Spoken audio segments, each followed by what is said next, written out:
Good evening, and welcome to Focus One, a new talk show on METV. My name is Frank Alcock, and I'll be your host. For those of you who don't know me, I'm an associate professor of political science at New College of Florida, right here in the heart of the Sarasota-Manatee community. I'm also a senior fellow with the Collins Center for Public Policy, a nonpartisan think tank with offices around the state. Let me start by telling you a little bit about what we plan on doing with the show. We're going to concentrate on people and issues that matter to the Sarasota and Manatee communities.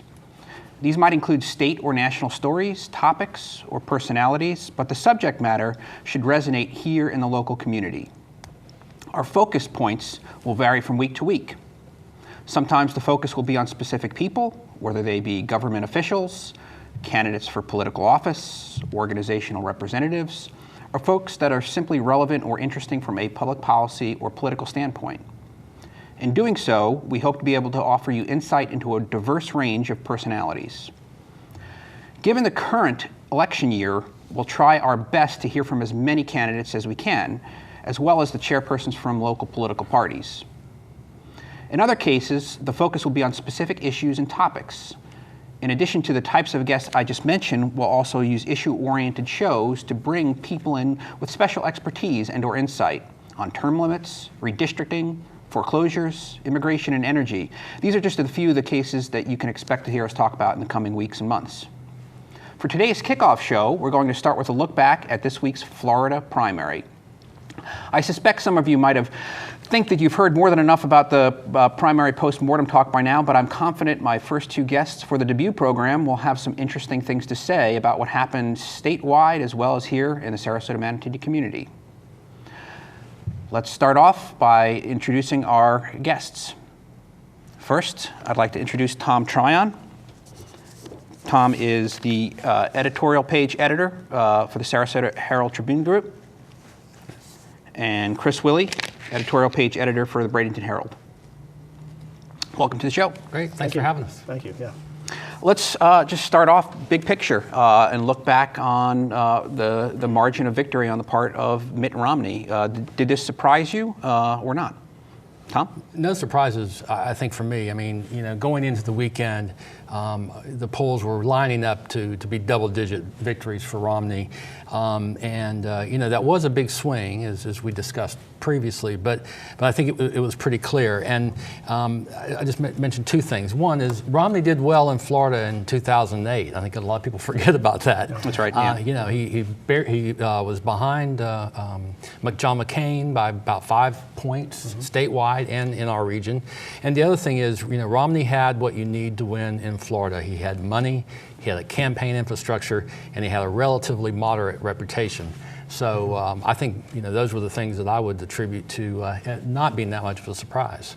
Chris, what about the debates and that barrage of negative ads that we were subjected to in the state of Florida? You think those played a big role? I think they had a major role. When Newt Gingrich came out of South Carolina, he was rolling. He had a major upset win. He was polling well, and then he got to Florida, and he just got murdered by Romney in those debates. It was like he was a different person. He wasn't on the attack. He laid back, and he wasn't the fiery Newt you'd expect.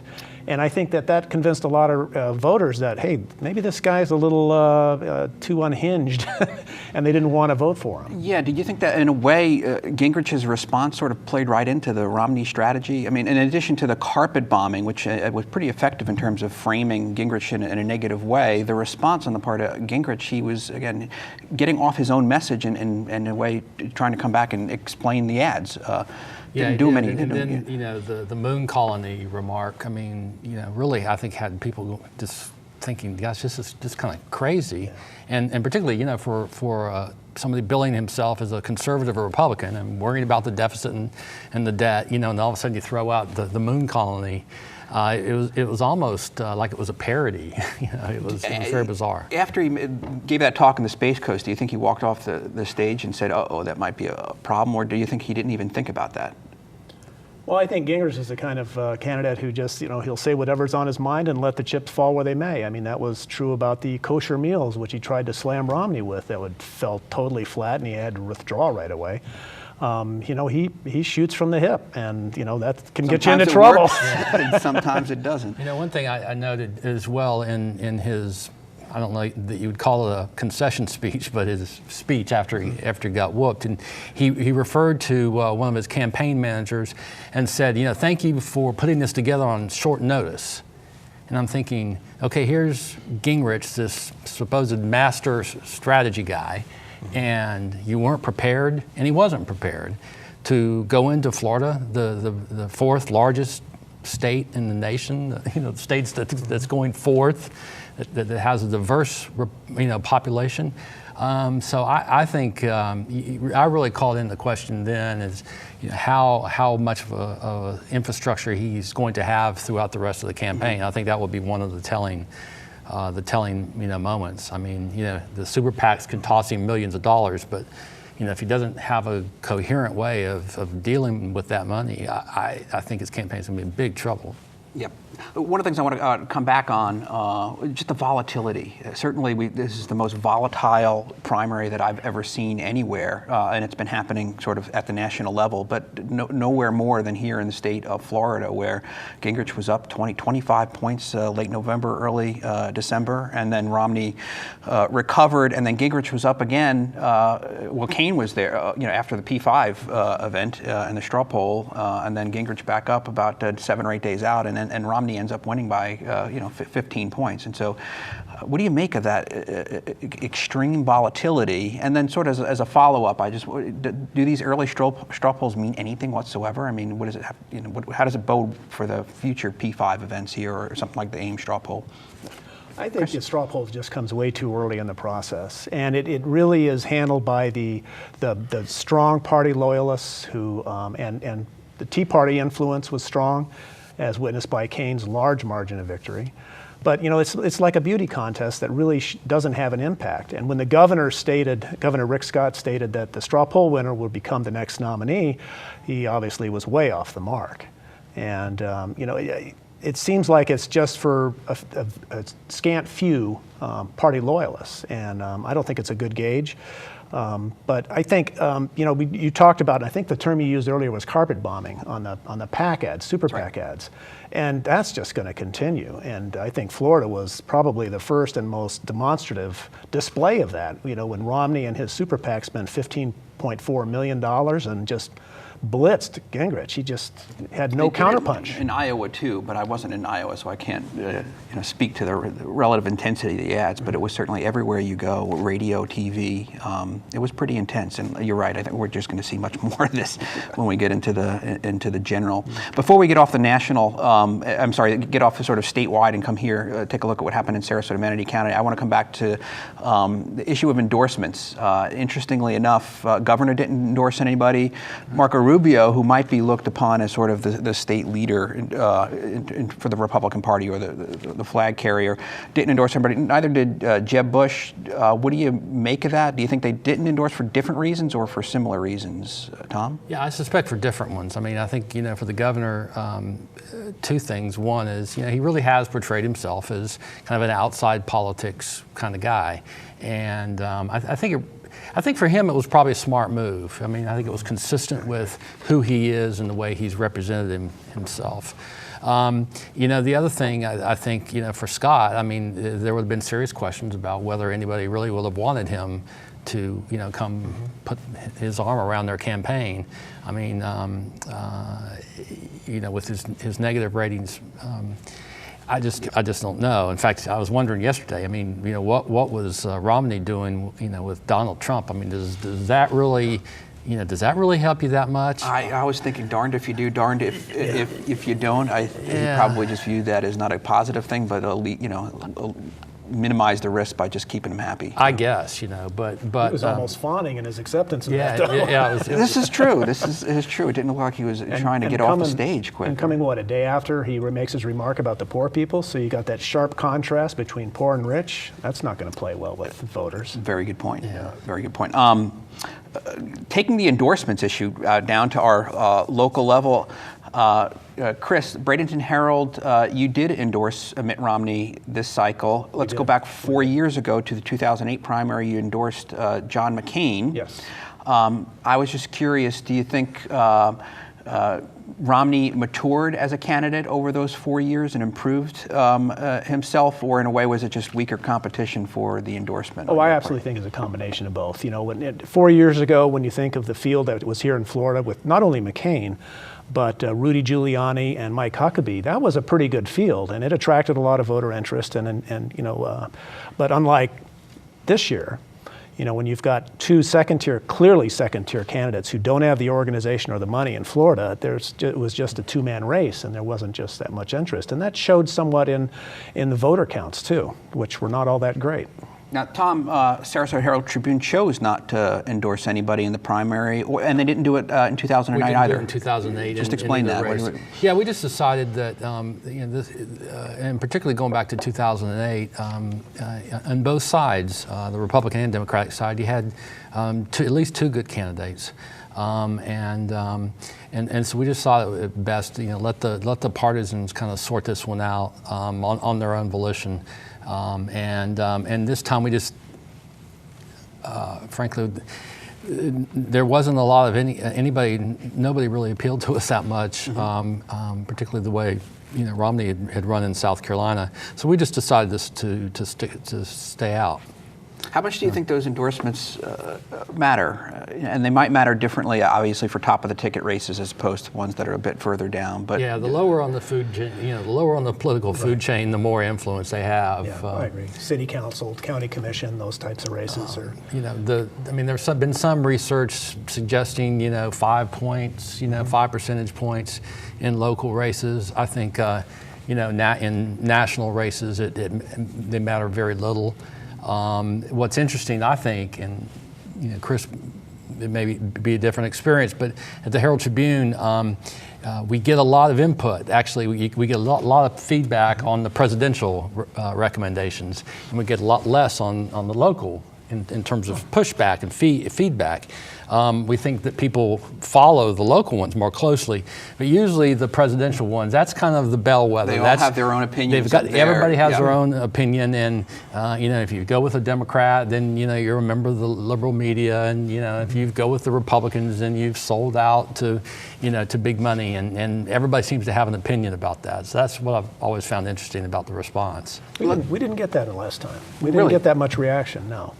And people are more interested in our thoughts on local races than they are in presidential races. That makes a lot of sense because it's low information. You're looking for some information that they don't have. Let's shift to the local results, and what I'd like to do is take a look at both the 2012 results, but also take a look at the 2008 results. In 2012, the results that we just had last week, Romney carried both Sarasota and Manatee counties by more than he did. So he overperformed here in the counties. 51% in Sarasota, beating Gingrich had 27%, and was 48-27 in Manatee County. And then in 2008, I just would like to just come back to that, and I thought it was interesting. Romney did pretty well, but he lost in Sarasota to McCain 38-32 and 36-33 in Manatee County. And you had mentioned this before, but one of the things I think some folks might have forgotten, he was running as the conservative alternative to the field in 2008. I mean, Huckabee maybe, but Huckabee didn't really play well or didn't resonate too well here in the state of Florida. So both Giuliani as well as McCain were in a way to the left of Romney, and I think this time around, to the right of Romney. All that said, did the results in Sarasota and Manatee County, did they tell you anything about these communities? Did you learn anything from these results? I think it was more an affirmation of what I had thought of the two counties, and particularly Sarasota, which has moderated a little bit during the past 4 or 5 years. But I think if you look at these results, clearly Gingrich was portraying himself as the conservative. I mean, that was the message he was trying to get across. More conservative than Romney or than anybody else in the field.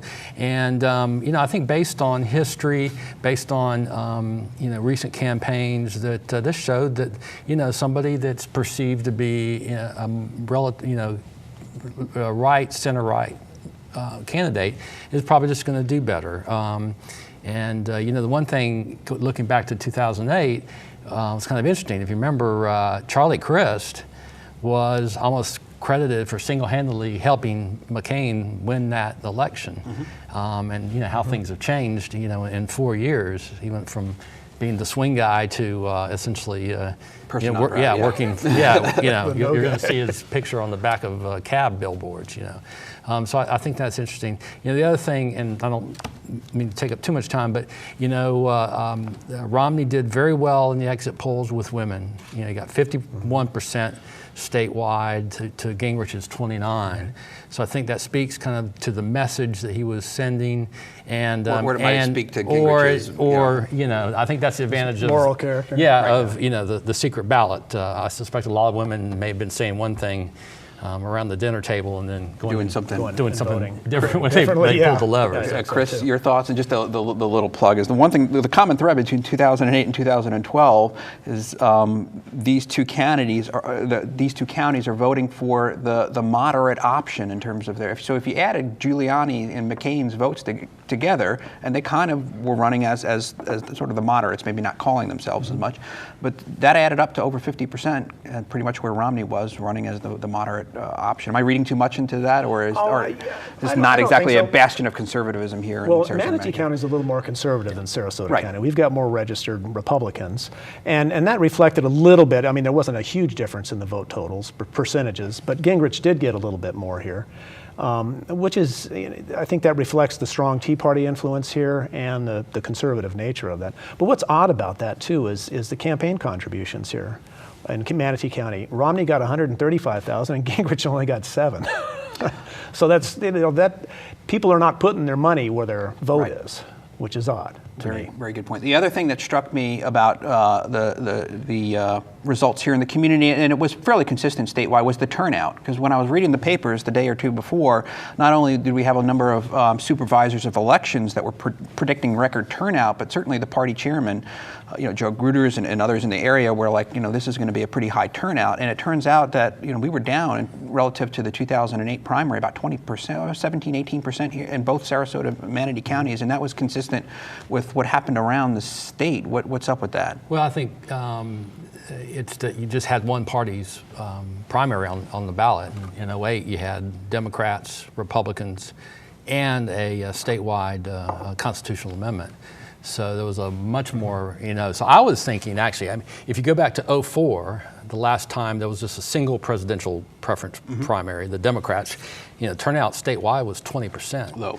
So I think if for Romney and the Republicans, 45%, 45 in Sarasota, 44 I think in Manatee, I thought that was pretty good turnout actually for a single ballot issue with nothing else. You agree, Chris? Again, because I was just looking at the Republicans too in 2008. So the Republicans were down 20% from in those two cycles. But but when you look at some of the other counties, like Broward was only 29% turnout, and Miami-Dade was only 32%, so it was far worse in other counties, and those are big counties. I know Bob Sweat, Manatee's supervisor of elections, was expecting 50 to 60%, and when only 40 showed up, that would be disappointing.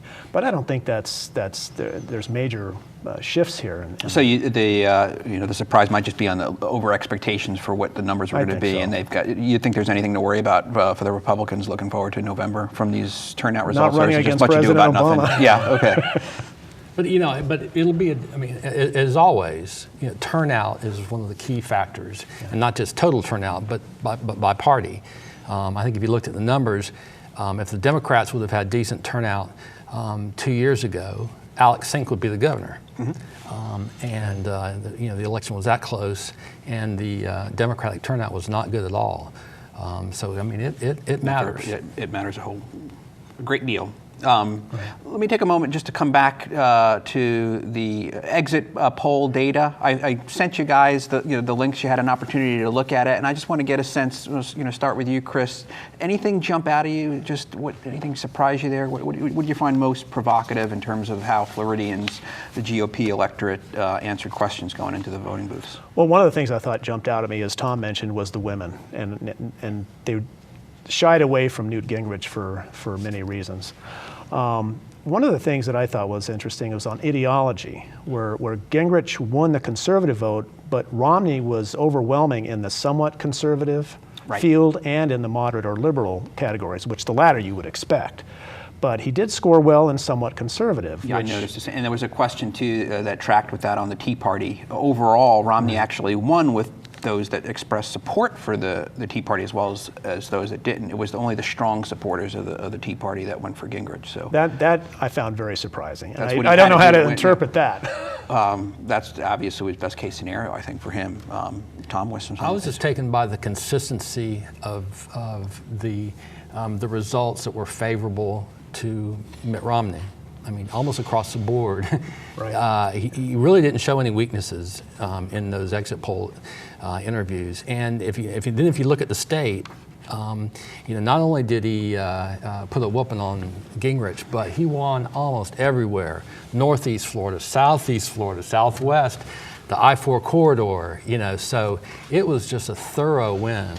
Yeah, to underscore this point, I was having a conversation with my colleague Tom Arthur, which you guys might know is a former editor of the Tampa Tribune, and he said he felt a little sorry for the pundits, on Tuesday night. He's like, not much to talk about. It was, it's the first class, butt whooping, and that the consistency of the results. Yeah. Just looking for somewhere where Romney had problems. I couldn't find much of anything. I couldn't either. In those results. And his electability numbers were very high, and I think that's an important factor for Republicans to consider. Gingrich would have a far tougher time against Obama. I mean, he might do well in debates, but when it gets down to voting. One of the things that it didn't surprise me, I expected it to see it, but I don't know if a lot of other people did, had to do with the immigration stances, in part, I think, because while we have a huge Hispanic community here in the state of Florida, it's predominantly Cuban and Puerto Rican, as opposed to the rest of the nation, which is where the Mexican descent has maybe 60+%, but not so here in the state of Florida. But there's a question in terms of what would you like to see happen with the illegal immigrants, whether they should apply for citizenship. That didn't say amnesty, but somehow some process to keep them here, stay as temporary guest workers, or deport them. GOP voters were fairly split across. I mean, the highest answer was 38% for the first option, but Romney won all three of them by about the same margin. And so when Gingrich came in here, in a way he tried to make an issue of Romney as being anti-immigrant, turns out with Floridian GOP voters, no matter where you were on the issue, it didn't affect the vote splits. Yeah. So, I'm not sure the immigration is the issue in this state that it is in other states. I don't think it is either. And in fact, there are a lot of Republican, business type people who are pro-immigration and who rely heavily on immigrants to do a lot of work. So I think that's important. Yes, that doesn't come out, I think, as loudly, but behind closed doors. Right. Yeah. And the other thing, just real quickly, I think totally missing from the discussion in this campaign, this primary campaign, Social Security, Medicare. Boy, who heard of that? Right. That was second fiddle to everything else. Nobody wanted to, you don't want to touch that hot potato in this state.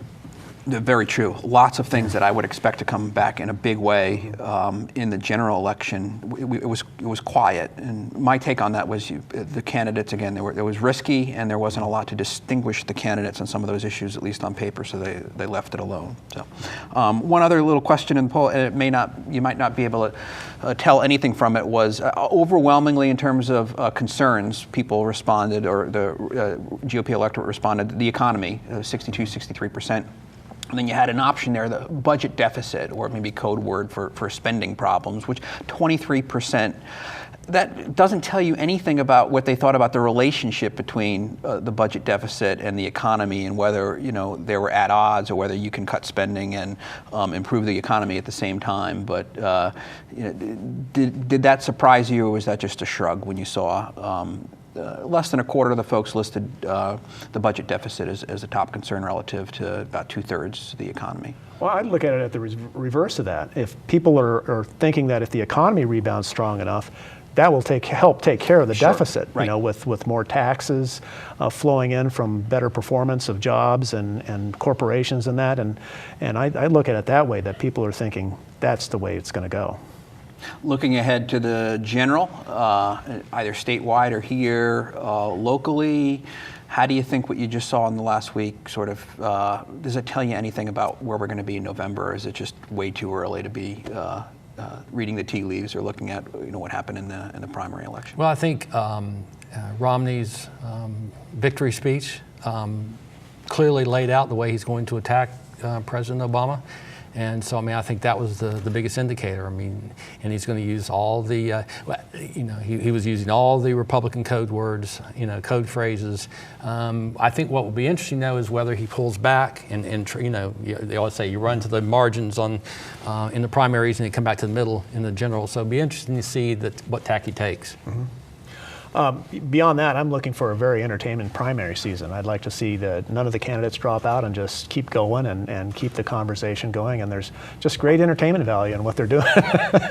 With the commercials and the disputes and the debates. And even though there's not another debate for 3 weeks into February, the people are watching it and they're learning about the candidates. And I think we need to learn more about Romney, and that's the way to do it, is to keep having the debates and have a full-bore primary season. Speaking of entertainment, we have one of the biggest entertainment weekends coming up with the Super Bowl. And while it's not a political hot topic, I'm a huge football fan, so I can't resist bringing it up. I just want to ask you, who do you want to win? Who do you think is going to win? Chris? Well, I think we're all Patriots at this table. Maybe not New England Patriots, but U.S. Patriots. And I see you've got your Giants tie on, and I don't have a New England tie, but I'm definitely going with New England. Tom? I don't think Tom Brady gets beat twice. Is that what you want to happen, or what you think is going to happen? Obviously, you think that's going to happen. I just want the beer to be cold and the wings to be hot and enjoy the game. That sounds good. I think folks probably know where I stand on that issue. So I'd like to thank both of our guests, Tom and Chris, for their insight and analysis on the recent Florida primary.